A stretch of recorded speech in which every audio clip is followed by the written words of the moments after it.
This mugshot is of a killer, basically. Peyton Gendron, the person you're seeing here, decided to go into a supermarket with the express intention of killing as many black people as he could find. He's a devout anti-Semite, racist, clearly white supremacist. And in going to that place, Twitch live streamed what he was doing as he basically murdered 10 human beings, evaporated from life.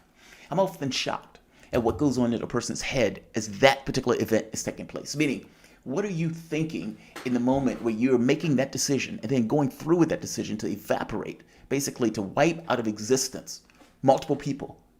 For what? Because you believe that the white race is going to get taken over because of issues of color. Okay. And that justifies you basically murdering 10 human beings and shooting, I believe, 12 or 13. Here's the catch. This guy, Peyton, presents media with an irreconcilable contradiction. It just does.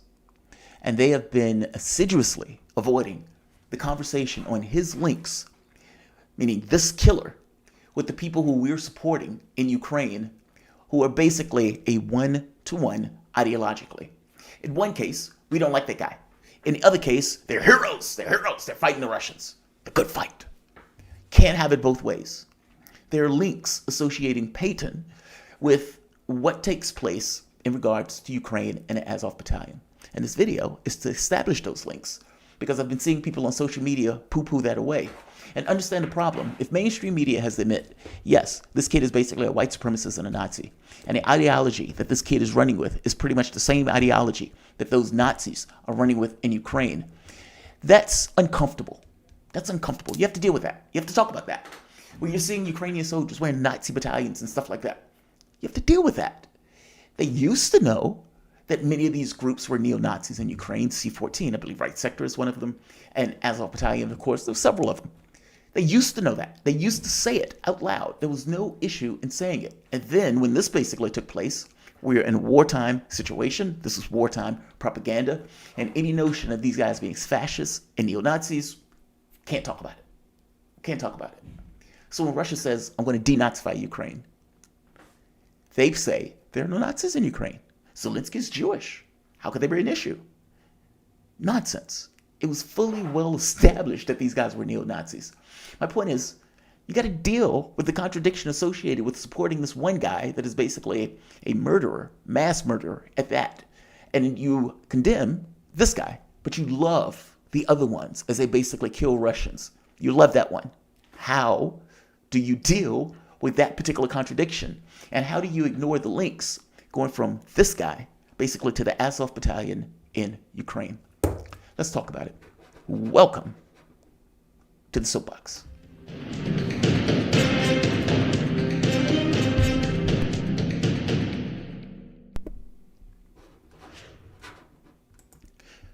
My name is Jamarl Thomas. This is the Progressive Soapbox.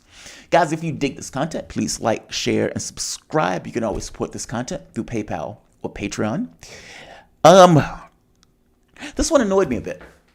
Like, media has created an unreality.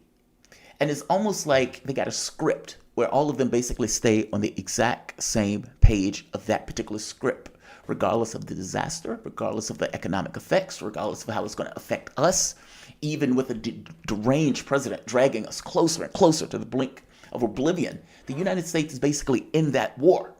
These are nuclear power countries, and we are in a proxy war. The United States seemed to want to declare war on Russia without necessarily going to war. Ukraine seemed to be the pretext for that particular action. And the reality of it is, the gang of idiots in Europe, the vassal state get-wares, leaders of Europe, have followed Joe Biden off of a goddamn cliff. And their particular economies are basically feeling the strain for an economic war that they wanted to wage on Russia to destroy their economy. And yet, it seems that that has reverberated to us, destroying our own. There is a link, a clear link, between this kid and those battalions. They can try to ignore it, but it's there. A few articles, just to make this point clear. All right, first one. like, share, recruit. How white supremacist militia uses Facebook to radicalize and train new members. All right. This guy right here. This guy, the picture that you're seeing, these are recruits that are training all around the world with the neo-Nazi battalion, Azov Battalion. That guy is a recruit. The Azov Battalion has been training that guy to, I suppose, havoc, killing, white race, all that good stuff. Let's keep going. So right here. Outside Ukraine, Azov occupies a central role in a network of extremist groups stretching from California across Europe to New Zealand, according to law enforcement officials on 3 continents. And it acts as a magnet for young men eager for combat experience. Ali Soufan, a security consultant and former FBI agent who had studied with Azov, estimates that more than 17,000 foreign fighters have come to Ukraine over the past 6 months from 50 countries. Here's another one. The following month, 40 members of Congress signed a letter calling unsuccessfully for the United States Department to designate Azov a foreign terrorist organization. Azov has been recruiting, radicalizing, and training American citizens for years, the letter said. Christopher Wray, the director of the FBI, later confirmed in testimony to the U.S. Senate that American white supremacists are actually traveling overseas to train. Where might they be going? They're going to Ukraine, Azov, white supremacists, etc., etc. Here's another one. After the worst attack in recent years, the massacre of 51 people in Christchurch, New Zealand in 2019, an arm of the Azov movement helped distribute the terrorists' ravings manifesto, print online seeking to glorify his crimes and inspire others to follow. In the 16 years that followed the attacks on 9/11, far-right groups were responsible for nearly 3/4 of the 85 deadly extremist incidents that took place in America's soil, according to the report published in 2017. In a letter to the State Department, U.S. lawmakers noted, quote, "The link between Azov and acts of terror in America is clear.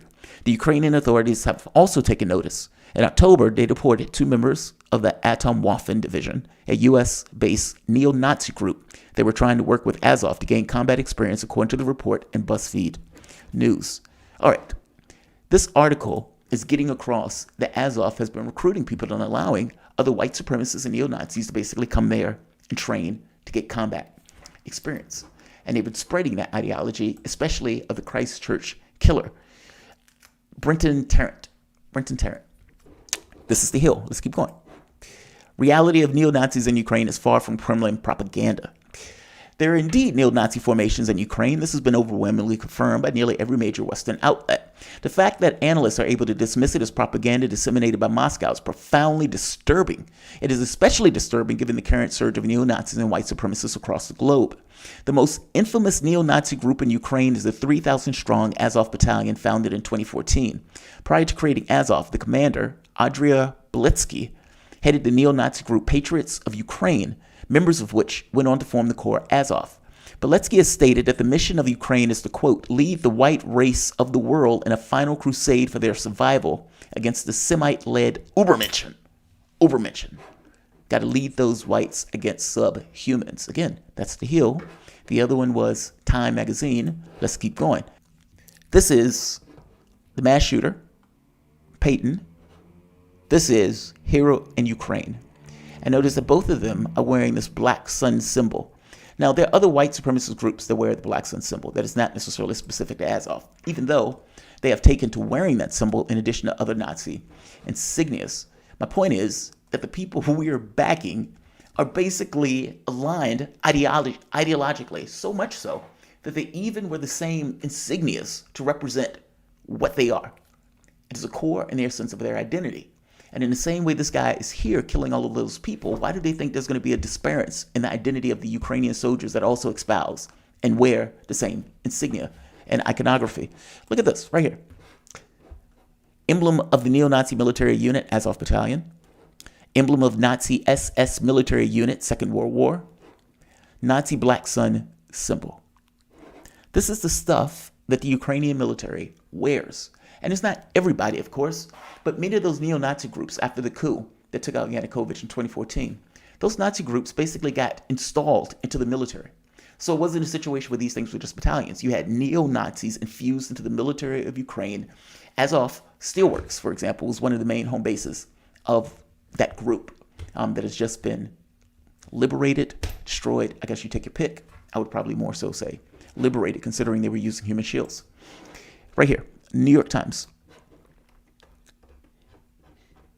This was basically goes in, but it's this part. And this article is named Before Massacre, Erratic Behavior, and a Chilling Threat.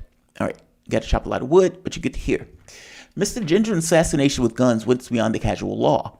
Law enforcement officials said that he plotted an attack over several months and posted a 180-page manifesto online explaining why he committed the shooting and describing the meticulous preparations. In it, he wrote extensively about the pros and cons of various firearms. The document includes a question and answer section, charts of data that lend pseudo-scientific air, and pages of racist and anti-Semitic memes, as well as his thoughts on cryptocurrency. He wrote of his admiration for the previous mass killer that said he took a particular inspiration from the man responsible for 2019 mosque massacre in Christchurch, New Zealand. In the same way that that person was able to kill 50 or 51 people, he live streamed that killing. This guy live streamed that killing. And again, if you go back to the Time article makes it very clear that the Azov Battalion has been recruiting in the United States, so much so that senators was basically trying to call them a terrorist organization. And if we look back here, right here, after the worst attacks in recent weeks, the massacre of the 51 people in Christchurch, New Zealand in 2019, an arm of the Azov movement helped distribute the terrorist raving manifesto in print and online, seeking to glorify his crimes and inspire others to follow. So one of the people that ended up following was basically Peyton. Looked up to, admired, respected.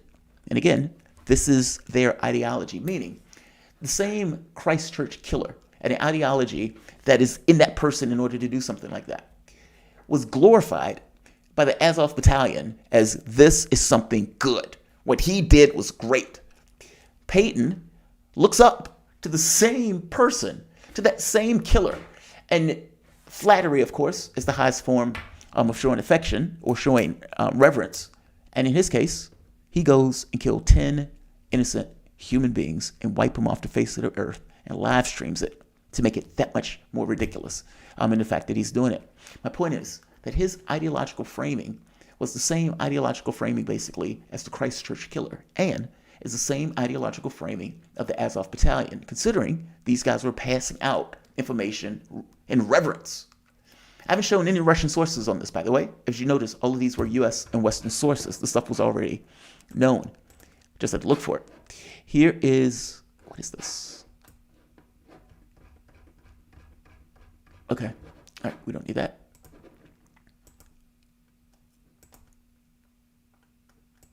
I'm missing something. Oh, right here. All right, so he wrote a manifesto, and the manifesto basically starts with this. Now, it is true. That's not what I want. This one. Let's see. These are the other symbols that I showed you earlier. This is Ukrainian military, basically holding up Nazi insignias and symbols, all that good stuff. This is, you can see it on their chests. Hail Hitler, lazy, Hail Hitler at that. And I guess my point in this is, these people are one-to-one. They're one-to-one. We are putting billions of dollars into neo-Nazi groups in Ukraine. Groups that they understood were neo-Nazis. Groups that you have even had members of Congress trying to get these guys put on the terrorist list, with articles and reports going into the effective way to which they were recruiting people in the United States and in Europe, allowing them to go there to basically get training to be better Nazis. It's astonishing. They downplay that. They don't explain how these things are linked to. Do I know as a flat fact that the information that they were handing out allowed this person to be glorified? No, I don't. What I am getting across is that the ideology of these groups are basically identical to one another. Whatever variances and everything else, all of them anti-Semitic, all of them fascist, all of them murderous. And in this very particular capacity, this person saw something coming from the Christchurch killer that he wanted to emulate. In the same way that the Azov Battalion loved what the Christchurch killer did, not just emulated it, passed it out to other people to give them this kind of glorification. How do you ignore that if you're mainstream media? How do you ignore this clear tether between these things and then justify sending all of this money to people that are like this. That's what I'm talking about here. Billions of dollars in weapons. They don't even know where those weapons are going. We are getting hit economically in this country and in Europe. And it's the poor, more so, that suffer. Jen Psaki may want to say, oh, we got to pay for our values. We're not paying for your values in this case. Or other way around. We are paying for your values, but they're not our values. You've basically started this grandiose idea of knocking over countries in order to screw with another country. And in doing so, you intentionally hit a red line. You knew it was a red line. You did it on purpose. You started economic war. It backfired because you guys are comically inept. And after it backfired, your country started taking a hit economically. And while it's taking that hit economically, you still are sending $40 billion to that country with the express intent of killing as many Russians as you can possibly kill. Is this really where we want to be? I mean, at this point, they're acting as if just because NATO is putting as many weapons and money into Ukraine, because the United States is putting as many weapons into Ukraine, that somehow they're not belligerents in the conflict. I hate to tell you this. If those weapons are going to kill Russians, then you, by definition, are belligerents. And the moment that you do the Lend-Lease bill and all this other stuff, this stuff is getting us closer and closer to the brink of war. Is keeping Ukraine in our orbit worth it? And understand, this is not a Ukraine that is a democracy and all this other nonsense. The democratic government of Ukraine ended in 2014 when they removed Yanukovych in a violent coup. That is the truth of the matter, as a flat fact. They can call it a revolution of dignity all they want. Dignity my ass. You had an elected government, Russian speakers in the West, Russian speakers in the East, and Ukrainian in the West. They voted. Yanukovych was the person who they picked. That was the real president of a democratic election. All right. So if by definition you have neo-Nazis funded, given assistance, training by the United States and these NGOs that are taking place, then what is that? Is that really a revolution? If Donald Trump was able to knock over the government and take Joe Biden out of office and basically install himself as president, is that a revolution of dignity? Or is it a coup where the elected leader of a particular country was taken out? It's amazing how we look at that stuff when it's not related to us or when it's related to somebody who we don't particularly like or use as an adversary. So in this very particular case, they looked at it and say, yeah, we're going to triumph the fact that the Ukrainian government has collapsed. Now it is a puppet government. It is entirely dependent on us.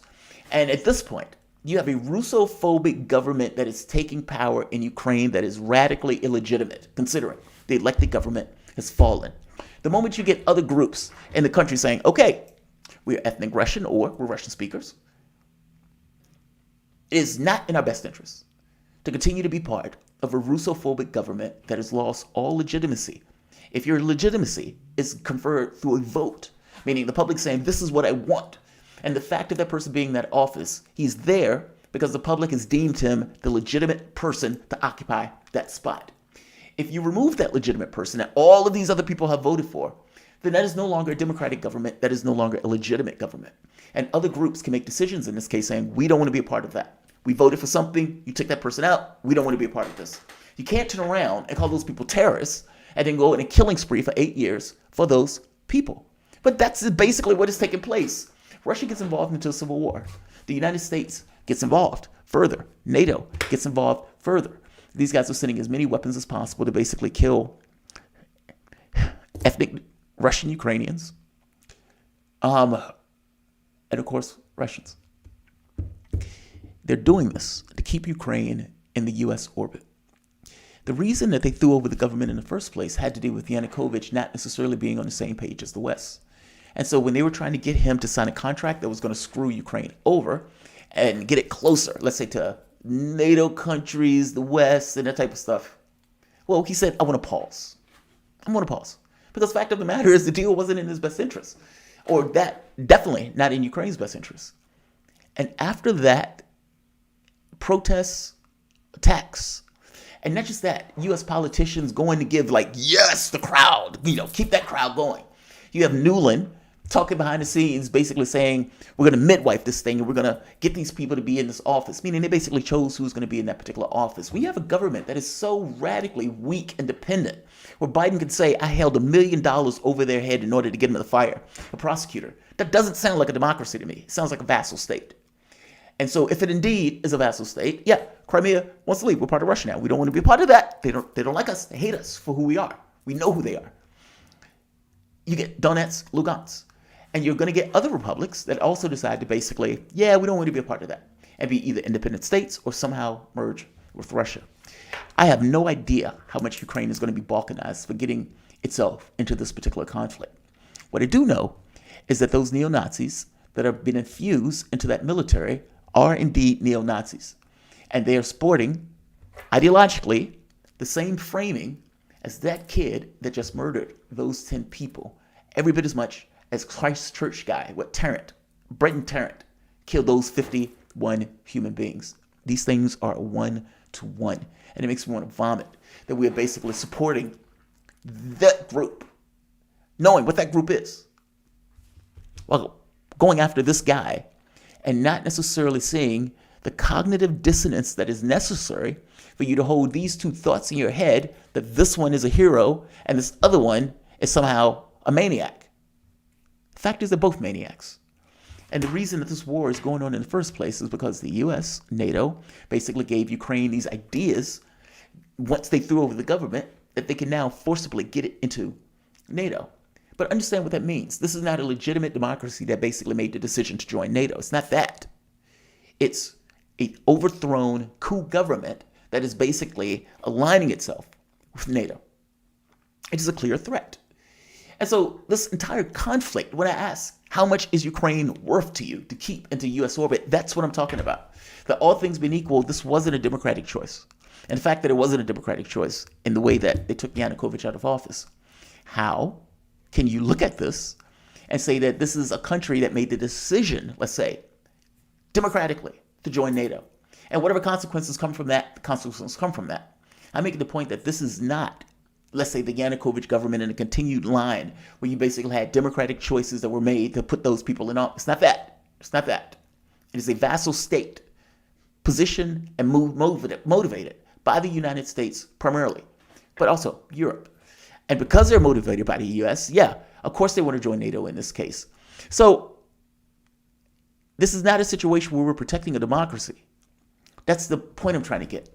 This is a situation where we put in basically a vassal state, and we're trying to get that vassal state military aligned so we can put their weapons at Russia. How much is Ukraine worth to you? And do you really want to pay twice as much for food, twice as much for gas, and have your economy basically stutter? And not just stutter, people losing their jobs potentially in a recession that it seems they're going to hit the world markets. I suspect certain countries may do better at that. India has basically just said they're going to keep their grain production. They're not going to put it out in the rest of the world. Famine is going to be expected. Lack of materials and resources are going to be expected. And for what? To keep Ukraine in our orbit. Jen Psaki said we got to pay for our values. Got to pay for our values. Got to pay for our values. Are these your values? Backing neo-Nazis in order to get a coup government to position itself against Russia to create hostilities against the country on their border. Basically, a further expanded NATO up into the border of Russia itself. We wouldn't tolerate it. They're not either. I'm going to say like, I'm going to say share, and I am going to say subscribe. Thanks all.